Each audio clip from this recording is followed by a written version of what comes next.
Non-traditional machining part 3. So in this video series we are covering all the non-traditional machining methods. But before we can start with non-traditional machining, we are focusing firstly on the conventional machining basic techniques in order to be later on able to compare between both of these. And in this particular lecture we are going to discuss about drilling and its related processes. I am Dr. Gurraj Singh.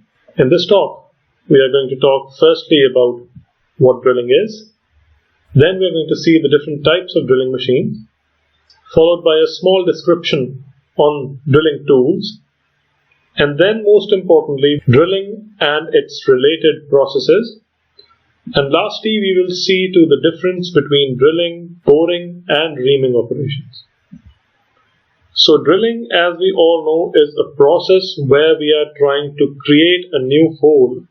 So you can see here this component, we're trying to create a new hole, and for this the tool that is used is called as a drilling tool. This is a drilling tool.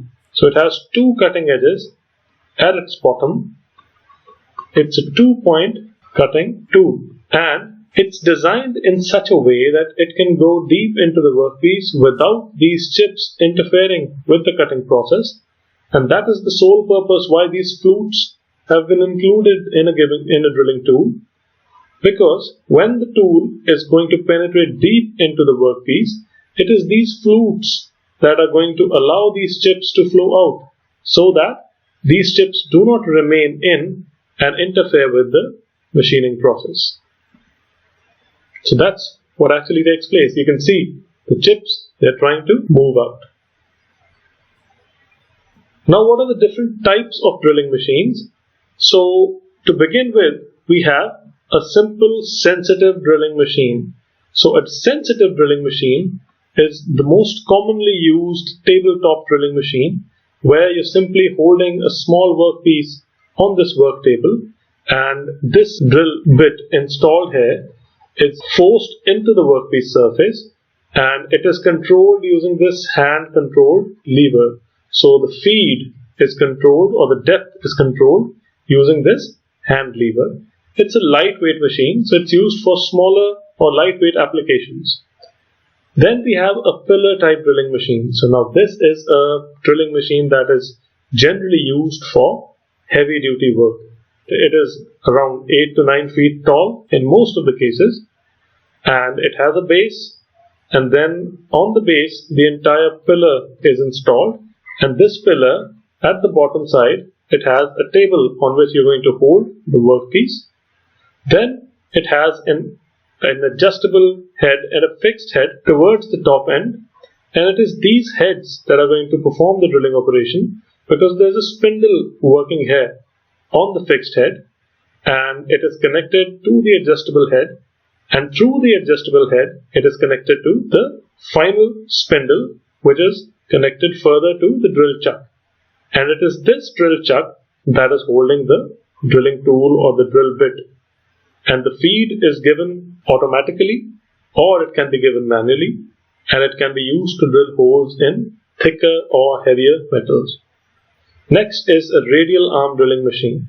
So a radial arm drilling machine has the same parts. It has a column, a base, it has a head and a spindle.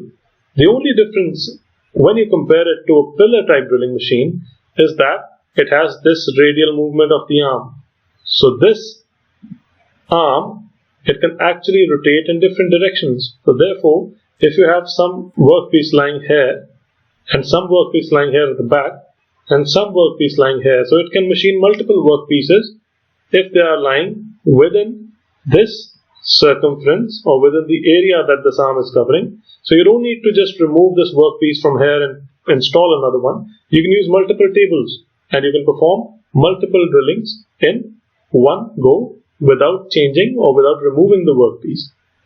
Next we have a gang type drilling machine. So in case of a gang type drilling setup, this is used for mass production. You have a series of drilling machines which are placed right next to one another, and it works like an assembly line. So basically the workpiece moves across these series of drilling machines through these, and different operations can be performed without making much changes and without wasting much time, and thus the cycle time can be reduced. So this is how the drill tool looks like. So as I've told you earlier, it is a 2-point cutting tool. One is this cutting edge and the other cutting edge is this. And it has a flank which is placed at the bottom. So this area, the surface is called as flank. And the total length of the flutes is called as flute length. So you can see these flutes. The length to which they are manufactured is called as flute length. And the top area in between different flutes. So there are two flutes, and this top area in between these two flutes is called as the land. And this is the body of the drill. And the rear portion is called as the shank. This is the portion which is used for holding the drill into the chuck or the fixture that is used for holding the drilling tool. And this, from the tang till the flank, is the overall length of the drilling tool.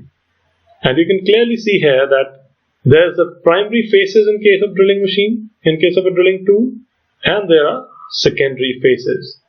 And then there's an exit face and an entrance face as per the workpiece.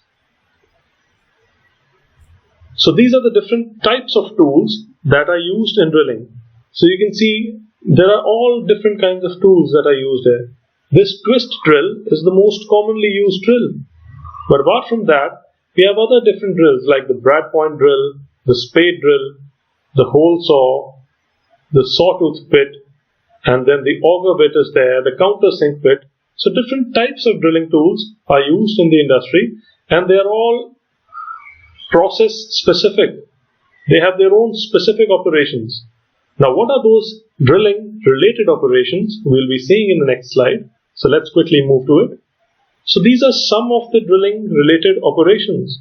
So you have a rotating tool and a stationary workpiece, and you can perform all these operations by just changing the type of tool.